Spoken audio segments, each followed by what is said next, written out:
श्री गणेशाय नमः। श्री गोपीजनवल्लभाय नमः। श्रीमद्भागवत महापुराण दशमः स्कंद उत्तरार्ध अथ 85तमोऽध्यायः जरासंध से युद्ध और द्वारकापुरी का निर्माण। श्री सुखदेव जी कहते हैं, भरत वंश शिरोमणि परीक्षित कंस की दो रानियां थी, अस्ति और प्राप्ति। पति की मृत्यु से उन्हें बड़ा दुख हुआ और वे अपने पिता की राजधानी में चली गईं। उन दोनों का पिता था मगधराज जरासंध। उससे उन्होंने बड़े दुख के साथ अपने विधवा होने के कारणों का वर्णन किया। परीक्षित, यह अप्रिय समाचार सुनकर पहले तो जरासंध को बड़ा शोक हुआ, परंतु पीछे वह क्रोध से तिलमिला उठा। उसने यह निश्चय करके ही निश्चय किया कि मैं पृथ्वी पर एक भी यदुवंशी नहीं रहने दूंगा। युद्ध की बहुत बड़ी तैयारी की और 23 अक्षौहिणी सेना के साथ यदुवंशियों की राजधानी मथुरा को चारों ओर से घेर लिया। भगवान श्री कृष्ण ने देखा जरासंध की सेना क्या है, उमड़ता हुआ समुद्र है। उन्होंने ये भी देखा कि उसने चारों ओर से हमारी राजधानी घेर ली है और हमारे स्वजन तथा पूर्ववासी भयभीत हो रहे हैं। भगवान श्री कृष्ण पृथ्वी का भार उतारने के लिए ही मनुष्य का सा वेश धारण किए हुए हैं। अब उन्होंने विचार किया कि मेरे अवतार का प्रयोजन है और इस समय इस स्थान पर मुझे क्या करना चाहिए। उन्होंने सोचा, यह बड़ा अच्छा हुआ कि मगधराज जरासंध ने अपने अधीनस्थ नरपतियों की पैदल घुड़सवार, रथी और हाथियों से युक्त कई अक्षौहिणी सेना इकट्ठी कर ली। यह सब तो पृथ्वी का भार ही जुटकर मेरे पास आ पहुंचा है। मैं इसका नाश करूंगा, परंतु अभी मगधराज जरासंध को नहीं मारना चाहिए, क्योंकि वह जीवित रहेगा तो फिर से असुरों की बहुत सी सेना इकट्ठी कर लाएगा। मेरे अवतार का यही प्रयोजन है कि मैं पृथ्वी का बोझ हल्का कर दूंगा, साधु सज्जनों की रक्षा करूं और दुष्ट दुर्जनों का संहार करूं। समय समय पर धर्म रक्षा के लिए और बढ़ते हुए अधर्म को रोकने के लिए मैं और भी अनेकों शरीर ग्रहण करता हूं। परीक्षित, भगवान श्री कृष्ण इस प्रकार विचार कर ही रहे थे कि आकाश से सूर्य के समान चमकते हुए दो रथ आ पहुँचे। उनमें युद्ध की सारी सामग्रियां सुसज्जित थी और दो सारथी उन्हें हाँक रहे थे। इसी समय भगवान के दिव्य और सनातन आयुध भी अपने आप वहां आकर उपस्थित हो गए। उन्हें देखकर भगवान श्री कृष्ण ने अपने बड़े भाई बलराम जी से कहा, भाई जी, आप बड़े शक्तिशाली हैं। इस समय जो यदुवंशी आपको ही अपना स्वामी और रक्षक मानते हैं, जो आपसे ही सनात हैं, उन पर बहुत बड़ी विपत्ति आ पड़ी है। देखिए, यह आपका रथ है और आपके प्यारे आयुध हल मूसल भी आ पहुँचे हैं। अब आप इस रथ पर सवार होकर शत्रु सेना का संहार कीजिए और अपने स्वजनों को इस विपत्ति से बचाइए। भगवान, साधुओं का कल्याण करने के लिए ही हम दोनों ने अवतार ग्रहण किया है। अतः अब आप यह 23 अक्षौहिणी सेना, पृथ्वी का यह विपुल भार नष्ट कीजिए। भगवान श्री कृष्ण और बलराम जी ने यह सलाह करके कवच धारण किए और रथ पर सवार होकर वे मथुरा से निकले। उस समय दोनों भाई अपने अपने आयुध लिए हुए थे और छोटी सी सेना उनके साथ साथ चल रही थी। श्री कृष्ण का रथ हाँक रहा था। दारुक मथुरापुरी से बाहर निकलकर उन्होंने अपना पांचजन्य शंख बजाया। उनके शंख की भयंकर ध्वनि सुनकर शत्रु पक्ष की सेना के वीरों का हृदय डर के मारे थर्रा उठा। उन्हें देखकर मगधराज जरासंध ने कहा, पुरुषाधम कृष्ण, तू तो अभी निरा बच्चा है। अकेले तेरे साथ लड़ने में मुझे लाज लग रही है। इतने दिनों तक तू ना जाने कहाँ कहाँ छिपा फिरता था। मंद, तू तो अपने मामा का हत्यारा है, इसलिए मैं तेरे साथ नहीं लड़ सकता। जा, मेरे सामने से भाग जा। बलराम आदि, तेरे चित्त में यह श्रद्धा हो कि युद्ध में मरने पर स्वर्ग मिलता है तो तू आ, हिम्मत बांधकर मुझसे लड़। मेरे बाणों से छिन्न भिन्न हुए शरीर को यहाँ छोड़कर स्वर्ग में जा, अथवा यदि तुझ में शक्ति हो तो मुझे ही मार डाल। भगवान श्री कृष्ण ने कहा, मगधराज, जो शूरवीर होते हैं वे तुम्हारी तरह डींग नहीं हाँकते, वे तो अपना बल पौरुष ही दिखलाते हैं। देखो, अब तुम्हारी मृत्यु तुम्हारे सिर पर नाच रही है। तुम वैसे ही अकबक कर रहे हो जैसे मरने के समय कोई सन्निपात का रोगी करे।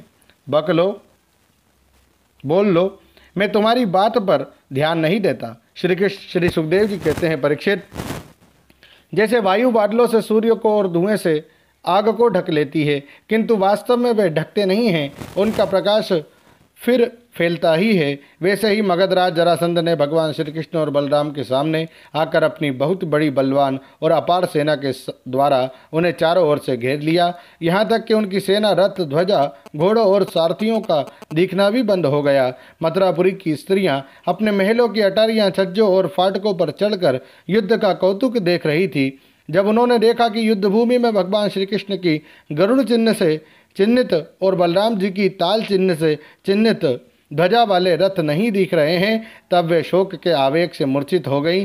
जब भगवान श्री कृष्ण ने देखा कि शत्रु सेना के वीर हमारी सेना पर इस प्रकार बाणों की वर्षा कर रहे हैं मानो बादल पानी की अनगिनत बूंदें बरसा रहे हो, और हमारी सेना उससे अत्यंत पीड़ित व्यथित हो रही है, तब उन्होंने अपने देवता और असुर दोनों से सम्मानित शारंग धनुष का टंकार किया। इसके बाद वे तरकस में से बाण निकालने और उन्हें धनुष पर चढ़ाने और धनुष की डोरी खींचकर झुंड के झुंड बाण छोड़ने लगे। उस समय उनका वह धनुष इतनी फुर्ती से घूम रहा था मानो कोई बड़े वेग से अलात चक्र लुकारी घुमा रहा हो। इस प्रकार भगवान श्री कृष्ण जरासंध की चतुरंगणी हाथी, घोड़े, रथ और पैदल सेना का संहार करने लगे। इससे बहुत से हाथियों के सिर फट गए और वे मर मर कर गिरने लगे। बाणों की बौछार से अनेकों घोड़ों के सिर धड़ से अलग हो गए। घोड़े, ध्वजा, सारथी और रथियों के नष्ट हो जाने से बहुत से रथ बेकाम हो गए। पैदल सेना की बाहें, जांग और सिर आदि अंग प्रत्यंग कट कट कर गिर पड़े। उस युद्ध में अपार तेजस्वी भगवान बलराम जी ने अपने मूसल की चोट से बहुत से मतवाले शत्रुओं को मार मार कर उनके अंग प्रत्यंग से निकले हुए खून की सैकड़ों नदियां बहा दी। कहीं मनुष्य कट रहे हैं तो कहीं हाथी और घोड़े छटपटा रहे हैं। उन नदियों में मनुष्यों की भुजाएं सांप के समान जान पड़ती और सिर इस प्रकार मालूम पड़ते मानो कछुओं की भीड़ लग गई हो। मरे हुए हाथी दीप जैसे और घोड़े ग्राहों की समान जान पड़ते। हाथ और जांघें मछलियों की तरह, मनुष्यों के केश सेवार के समान, धनुष तरंगों की भांति और अस्त्र शस्त्र लता एवं तिनकों के समान जान पड़ते। ढाले ऐसी मालूम पड़ती मानो भयानक भबर हो। बहुमूल्य मणियाँ और आभूषण पत्थर के रोड़ों तथा कंकड़ों के समान बहे जा रहे थे। उन नदियों को देखकर कायर पुरुष डर रहे थे और वीरों का आपस में खूब उत्साह बढ़ रहा था। परीक्षित, जरासंध की वह सेना समुद्र के समान दुर्गम, भयावह और बड़ी कठिनाई से जीतने योग्य थी, परंतु भगवान श्री कृष्ण और बलराम जी ने थोड़े ही समय में उसे नष्ट कर डाला। वे सारे जगत के स्वामी हैं, उनके लिए एक सेना का नाश कर देना केवल खिलवाड़ ही तो है। परीक्षित, भगवान के गुण अनंत हैं। वे खेल खेल में ही तीनों लोकों की उत्पत्ति, स्थिति और संहार करते हैं। उनके लिए यह कोई बड़ी बात नहीं है कि वे शत्रुओं की सेना का इस प्रकार बात की ही बात में सत्यानाश कर दें। तथापि जब वे मनुष्य का सा वेश धारण करके मनुष्य की सी लीला करते हैं, तब उसका भी वर्णन किया ही जाता है। इस प्रकार जरासंध की सारी सेना मारी गई, रथ भी टूट गया, शरीर में केवल प्राण बाकी रहे। तब भगवान श्री बलराम जी ने जैसे एक सिंह दूसरे सिंह को पकड़ लेता है, वैसे ही बलपूर्वक महाबली जरासंध को पकड़ लिया। जरासंध ने पहले बहुत से विपक्षी नरपतियों का वध किया था, परंतु आज उसे बलराम जी वरुण की फांसी और मनुष्यों के फंदे से बांध रहे थे। भगवान श्री कृष्ण ने यह सोचकर कि ये छोड़ दिया जाएगा तो और भी सेना इकट्ठी करके लाएगा तथा हम सहज ही पृथ्वी का भार उतार सकेंगे, बलराम जी को रोक दिया। बड़े बड़े शूरवीर जरासंध का सम्मान करते थे, इसलिए उसे इस बात पर बड़ी लज्जा मालूम हुई कि मुझे श्री कृष्ण और बलराम ने दया करके दीन की भांति छोड़ दिया।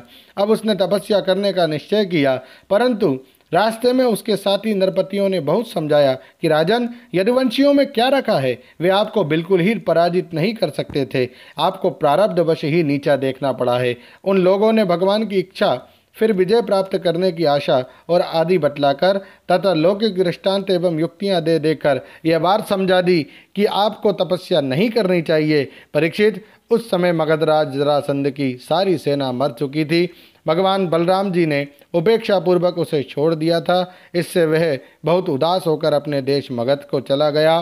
परीक्षित, भगवान श्री कृष्ण की सेना में किसी का बाल भी बाका ना हुआ। उन्होंने जरासंध की 23 अक्षौहिणी सेना पर, जो समुद्र के समान थी, सहज ही विजय प्राप्त कर ली। उस समय बड़े बड़े देवता उन पर नंदन बन के पुष्पों की वर्षा और उनके इस महान कार्य का अनुमोदन प्रशंसा कर रहे थे।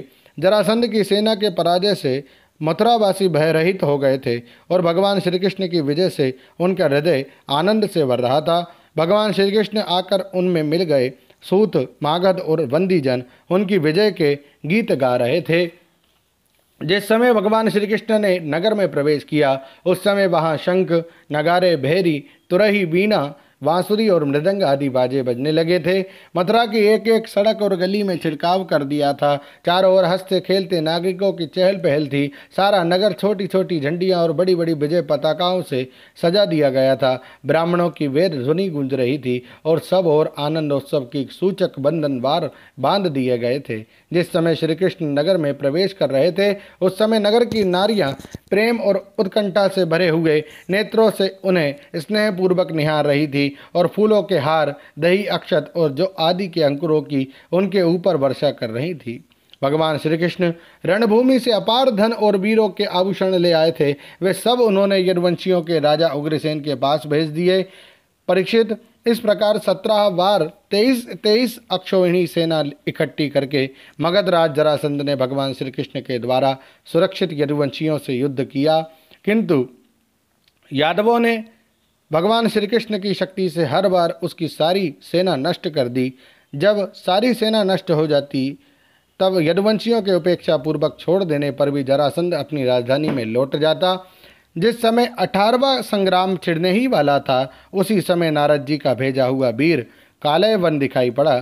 युद्ध में कालयवन के सामने खड़ा होने वाला वीर संसार में दूसरा कोई ना था।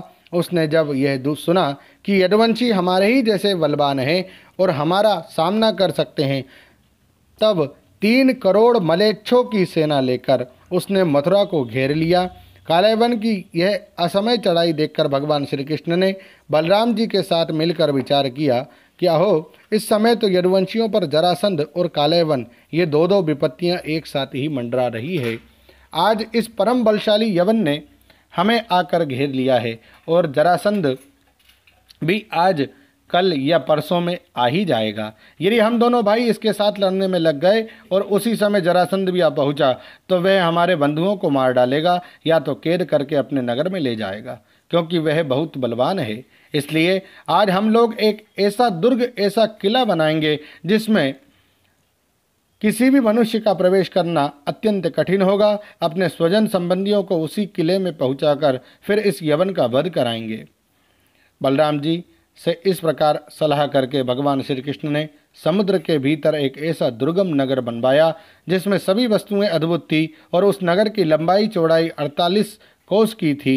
उस नगर की एक एक वस्तु में विश्वकर्मा का विज्ञान, वास्तु विज्ञान और शिल्पकला की निपुणता प्रकट होती थी। उसमें वास्तुशास्त्र के अनुसार बड़ी बड़ी सड़कों, चौराहों और गलियों का यथास्थान ठीक ठीक विभाजन किया गया था।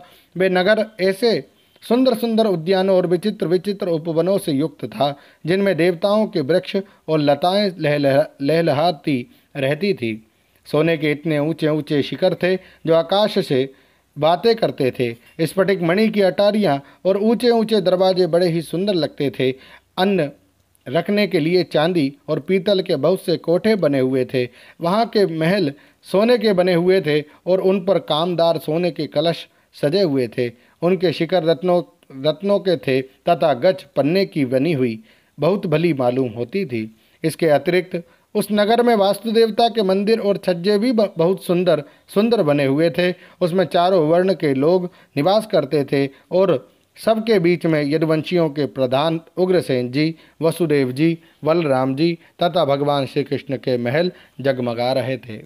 परीक्षित, उस समय देवराज इंद्र ने भगवान श्री कृष्ण के लिए पारिजात वृक्ष और सुधर्मा सभा को भेज दिया।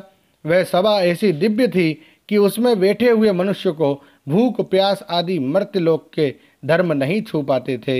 वरुण जी ने ऐसे बहुत से श्वेत घोड़े भेज दिए जिनका एक एक कान श्याम वर्ण का था और जिनकी चाल मन के समान तेज थी। धनपति कुबेर जी ने अपनी 8 निधियां भेज दी और दूसरे लोकपालों ने भी अपनी अपनी विभूतियां भगवान के पास भेज दी।